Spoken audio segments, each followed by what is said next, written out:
I think the real part that got me personally here was the sheer size of everything. I felt small in comparison, and I think there's a certain level of humble beauty in a realization like that. We had arrived after traveling just over 1,000 kilometers in a little town called Arnhem, the first town you get as you enter Namibia.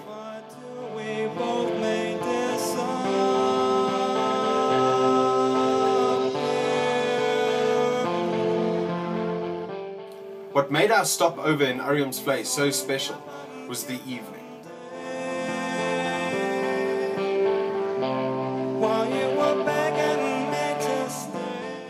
Namibia has some of the darkest skies, predominantly so in the Tropic of Capricorn. And because of this, it makes it one of few places in the world where you can see the Milky Way in all its glory.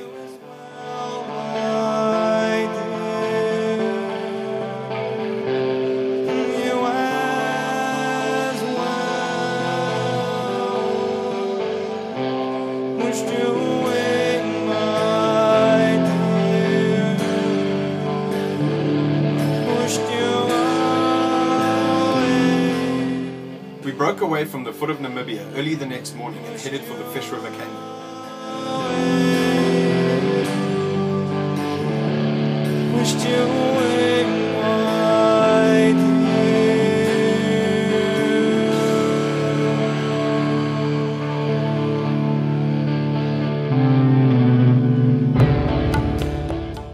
Every kilometer we traveled felt more exhilarating than the last, and maybe it was the sense of accomplishing something, or maybe it was just the sense of exploring the unknown that awakened those senses. The abundance of wildlife in Namibia is a special sight, and it's this incredible because of their beliefs. See, Namibia is one of only a few countries in the world that feel so strongly about their biodiversity that conservation is part of their constitution.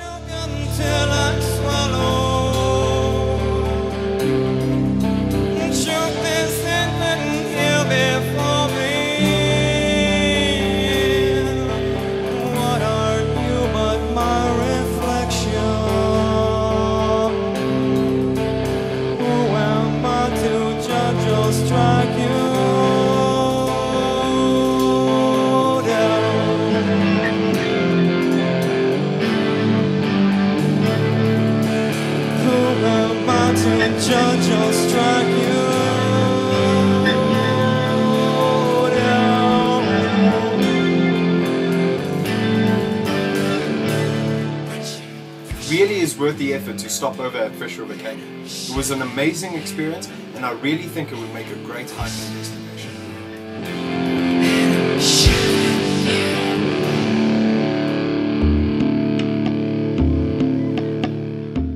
We made our way from Ice to Roshpina the next day, and it was a great stretch of dirt road that left us doing over 500 kilometers in 47-degree heat.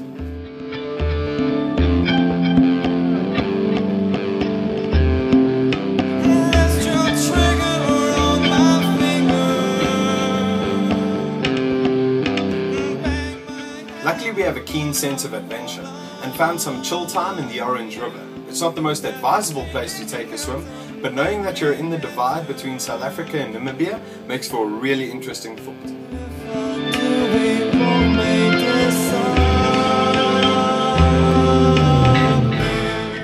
From Roshpina we travelled down towards Ludwig. It was the first stretch of tarred road we've seen in a while, and it was a good feeling, but not remotely as incredible as seeing our first glimpse of the vast desert as the sun set.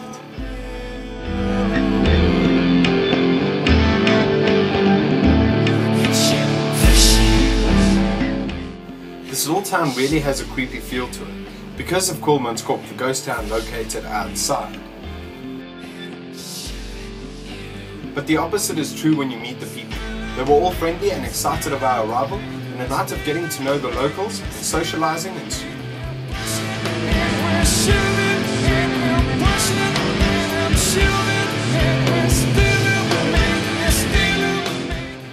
Our journey would now lead us away from the coast for a while, and back to the mainland. We travelled up to Vinders, passing various little towns on the way up, and trying to absorb as much of the local life as possible.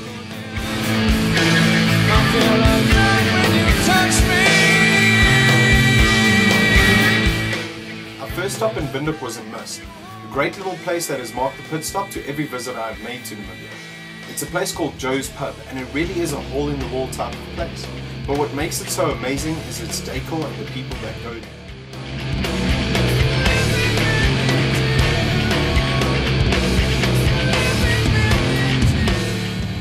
We stayed just outside Okahanya in the mountain valley, and being surrounded by bush was a nice change of scenery.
We had a few days of unwinding in Windhoek, exploring our surroundings and socializing with great people around great food.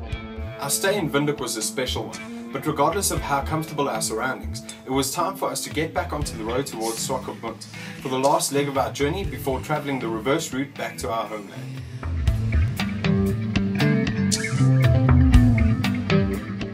We arrived in Swakopmund at the Tiger Reef campsite, which we would call home for the next 5 days. The whole town was buzzing, and the reason being was that the infamous Tiger Reef Beach Bar was getting ready to host the party in conjunction with Red Bull, 5,000 strong.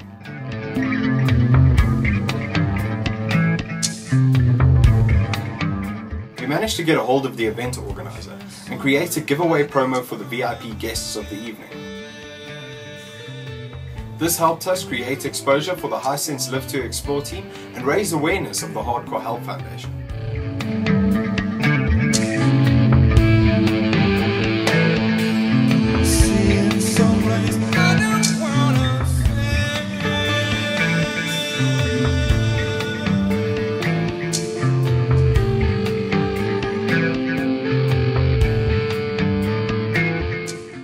We were privileged enough to get a hold of DJ Costa from South Africa, who showed us a great deal of support and helped us do a giveaway during his set as he entertained the crowd into the new year.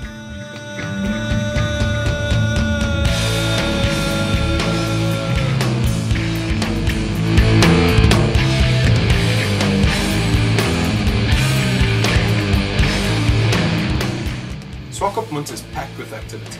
Not only does it showcase a large cultural diversity, but it also has great fun activities, like paragliding off the coastal dunes, as well as quad biking, 4x4ing and skydiving.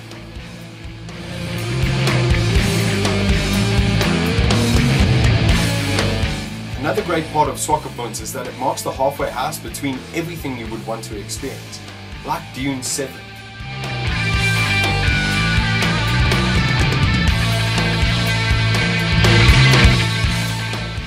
We couldn't pass up the opportunity and leaped at the chance to go scale the world's largest dune first thing the next morning.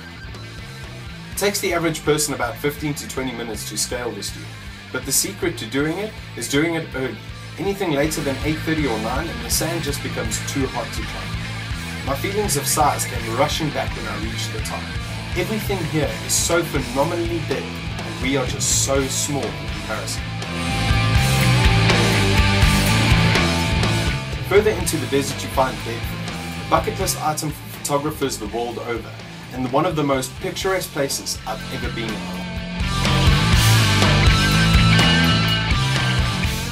Although everything around you is so desolate and screams uninhabitable, wildlife thrives here, against what would be too harsh for most humans to handle. It really makes you think how strong you are in comparison to those guys living off the land.